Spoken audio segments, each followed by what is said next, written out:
Welcome to maths with Mathesh. நம்ம இன்னைக்கு 10th maths முக்கோணவியல் பயிற்சி 6.2ல 5வது கணக்கு பார்க்க போறோம். 6 மீட்டர் ஆரம் கொண்ட அரைக்கோள குவிமாடத்தின் மீது h மீட்டர் உயரமுள்ள ஒரு கொடிக்கம்பம் நிற்கிறது. குவிமாடத்தின் அடியிலிருந்து 7 மீட்டர் தொலைவில் ஒருவர் நிற்கிறார்.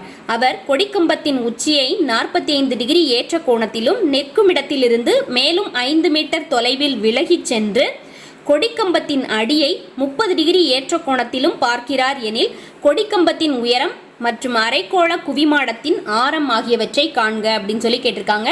√3 மதிப்பும் நமக்கு கொடுத்துருக்குறாங்க. அதாவது நமக்கு ஒரு அரைக்கோள குவிமாடம் இருக்குது. இந்த குவிமாடத்தின் ஆரம் 6 மீட்டர் அப்படின்னு சொல்லி கொடுத்துட்டாங்க.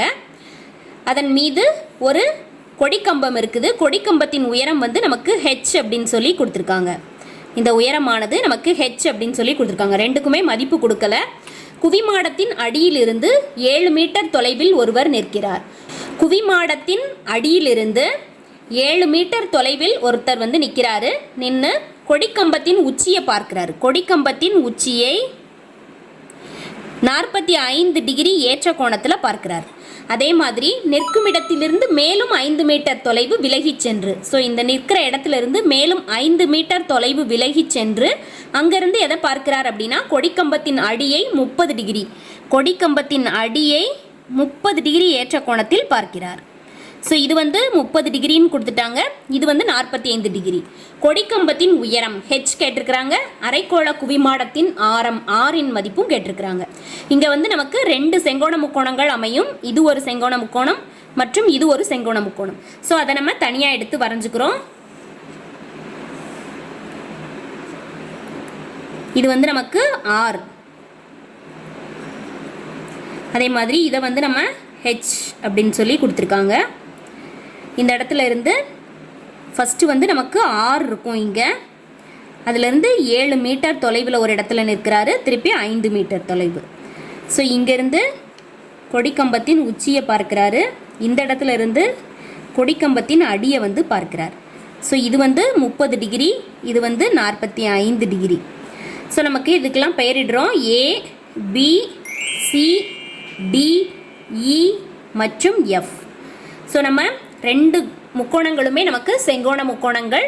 ஸோ ஃபஸ்ட்டு செங்கோண முக்கோணம் BCF எடுக்கிறோம். அடுத்து செங்கோண முக்கோணம் ACE எடுக்கிறோம். நமக்கு கொடுக்கப்பட்ட 2 கோணங்கள் 30 டிகிரி மற்றும் 45 டிகிரி ரெண்டுலையுமே எதிர்ப்பக்கம் மற்றும் அடுத்துள்ள பக்கம் ரெண்டையும் தான். அந்த கோணத்தை பொறுத்தவரை இது எதிர்ப்பக்கம், இது அடுத்துள்ள பக்கம். இந்த கோணத்திற்கு இது எதிர்ப்பக்கம், இது அடுத்துள்ள பக்கம். இதை தான் நம்ம தொடர்புபடுத்தணும்.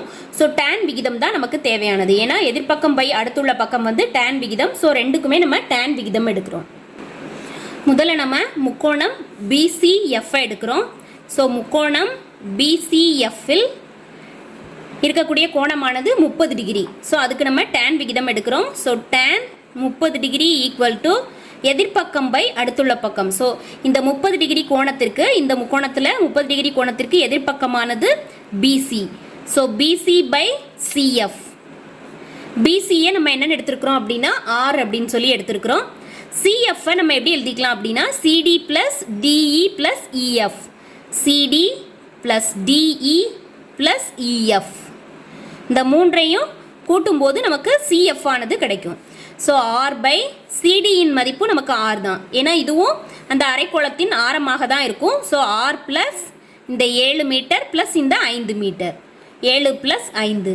So R by R plus 12. So tan 30 டிகிரிக்கு நமக்கு மதிப்பு தெரியும். 1 by √3 equal to R by R plus 12. So இந்த R ப்ளஸ் 12 இந்த சைடு 1 கூட பெருக்கிறோம். √3 இந்த சைடு R-ஓட பெருக்கிறோம். ஸோ 1ஓட R ப்ளஸ் 12 பெருக்கும்போது R plus 12 equal to √3R அப்படின்னு சொல்லி கிடைக்கும். அடுத்து நம்ம 12 இந்த சைடு வச்சுட்டு √3R, இந்த R ஆனது அந்த சைடு மைனஸில் வருது. So -R. இதில் நம்ம R-ஐ பொதுவாக வெளியில் எடுக்கும்போது √3 - 1 அப்படின்னு சொல்லி கிடைக்கும். Equal to 12.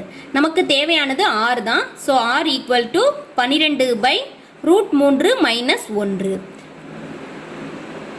நமக்கு பகுதியில் √3 - 1 அப்படின்னு இருக்கிறதுனால இதனுடைய இணைக்காரணியால் பகுதி மற்றும் தொகுதியை பெருக்கிக்கலாம். ஸோ √3 - 1 பெருக்கல் √3 + 1 √3 + 1 = R. ஸோ 12 பெருக்கல் √3 12 √3 ப்ளஸ் 12 பெருக்கல் 1 12 பை இங்கே a மைனஸ் b பெருக்கல் a ப்ளஸ் b வடிவில் இருக்குது. ஸோ a² - b² வடிவில் எழுதிக்கலாம். √3² மைனஸ் 1² = R. ஸோ இதில் நம்ம R = 12 √3 ப்ளஸ் 12 பை √3 ஸ்கொயர் பண்ணும்போது 3ன்னு கிடைக்கும். 3 - 1 2ன்னு சொல்லி கிடைக்கும். இப்போ நம்ம மேலே தொகுதியிலிருந்து 12 பொதுவாக வெளியில் எடுக்கிறோம். ஸோ √3 + 1ன்னு இருக்கும் பை 2. ஸோ 2 இந்த 12ம் வகுபடும். ஸோ = 6 பெருக்கல் √3 + 1. ஸோ √3க்கு இப்போ நம்ம மதிப்பு பிரதியிடுறோம். 6 பெருக்கல் 1.732 + 1.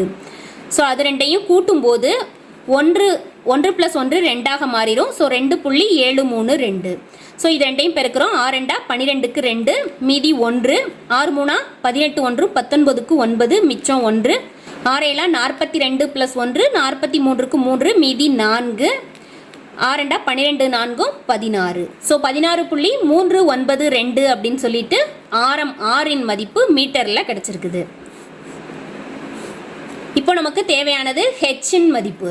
அடுத்து நம்ம முக்கோணம் ACEல 45 டிகிரிக்கு tan விகிதம் எடுக்கும்போது அதிலிருந்து நம்ம ஹெச் மதிப்பை கண்டுபிடிக்கலாம். முக்கோணம் ACEல இருக்கிறது 45 டிகிரி. ஸோ அதற்கு tan விகிதம் எடுக்கிறோம். எதிர்பக்கம் பை அடுத்துள்ள பக்கம். ஸோ எதிர்பக்கமானது AC. So AC by CE. CEங்கிறது அடுத்துள்ள பக்கம். ஸோ ACயை நம்ம எப்படி எழுதிக்கலாம் அப்படின்னா AB + BCன்னு எழுதிக்கலாம் பை CEயை CD + DE அப்படின்னு எழுதிக்கலாம். ABக்கு மதிப்பு H அப்படின்னு சொல்லி கொடுத்துக்கிறோம். H + BCயின் மதிப்பு R. CDயும் நமக்கு R தான். R + DE ஆனது 7. ஆரின் மதிப்பு நம்ம இப்போ தான் கண்டுபிடிச்சோம். அதை பிரதிடுறோம். tan 45 டிகிரிக்கு மதிப்பு 1. H + Rக்கு மதிப்பு 16.39 பை ஆரின் மதிப்பானது 16.39 + 7. ஸோ நம்ம இது ரெண்டையும் கூட்டிக்கிறோம். கூட்டும்போது H + 16.39 பை இது ரெண்டையும் கூட்டும்போது 16 + 7 23. ஸோ 23.39 = 1.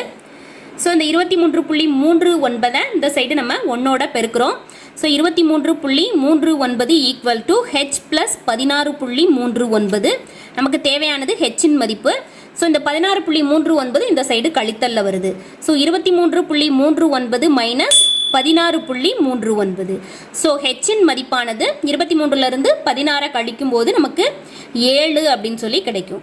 7 மீட்டர் அப்படிங்கிறது தான் நமக்கு ஹெச்சின் மதிப்பு. இதுதான் நமக்கு தேவையான கொடிக்கம்பத்தின் மதிப்பு H 7 மீட்டர். நமக்கு கணக்கில் ஒரு அரைக்கோள வடிவ குவிமாடத்தின் மீது H மீட்டர் உயரம் கொண்ட ஒரு கொடிக்கம்பம் வந்து நிற்குதுன்னு சொல்லியிருக்காங்க. அரைக்கோள குவிமாடத்திலிருந்து 7 மீட்டர் தொலைவில் ஒருத்தர் நின்று இந்த கொடிக்கம்பத்தின் உச்சியை வந்து பார்க்கிறார். அதிலிருந்து 5 மீட்டர் நகர்ந்து அங்கிருந்து கொடிக்கம்பத்தின் அடியை வந்து பார்க்கிறார். அப்படின்னா இந்த கொடிக்கம்பத்தின் உயரம் மற்றும் அரைக்கோள குவிமாடத்தின் ஆரம் R 2 மதிப்பையுமே நமக்கு கண்டுபிடிக்க சொல்லியிருக்கிறாங்க. ஸோ இதிலிருந்து நம்ம முக்கோணத்தை தெளிவாக எடுத்து வரைகிறோம். வரையும் போது இந்த H R 2 மதிப்புமே நமக்கு தெரியாது. ஸோ இங்கே இருக்கக்கூடிய 2 முக்கோணங்களில் இருக்கக்கூடிய 2 கோணங்களுக்கும் tan விகிதம் எடுக்கிறோம். முதல் முக்கோணமான BCFல tan 30 டிகிரி எடுக்கும்போது நமக்கு ஆரத்தின் மதிப்பு R 16.39 அப்படின்னு சொல்லி கிடச்சிருக்குது. அடுத்து நம்ம பெரிய முக்கோணமான ACEல tan 45 டிகிரின்னு எடுக்கும்போது நமக்கு ஆரத்தின் மதிப்பு ஆரையும் இங்கே வந்து பிரதியிடுறோம். பிரதியிடும் போது ஹெச்சின் மதிப்பானது 7 மீட்டர் அப்படின்னு சொல்லிட்டு நமக்கு கிடச்சிருச்சு.